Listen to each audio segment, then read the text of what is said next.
video is going to show you how to set up the VM system and how to take a simple measurement. The first thing you're going to want to do is ensure that the serial number on the transducer and on the unit match.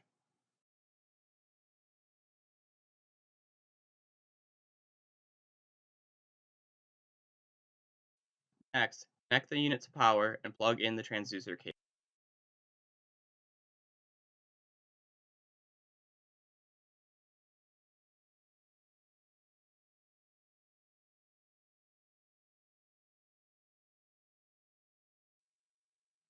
Now, plug the transducer in.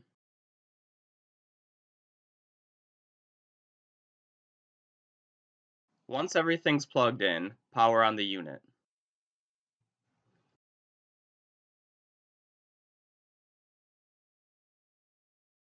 Give the unit 2 minutes to warm up, then insert the probe into one of the reference volumes.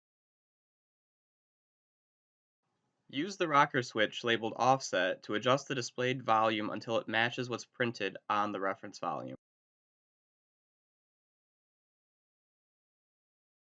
The VM system is now properly set up and ready for use.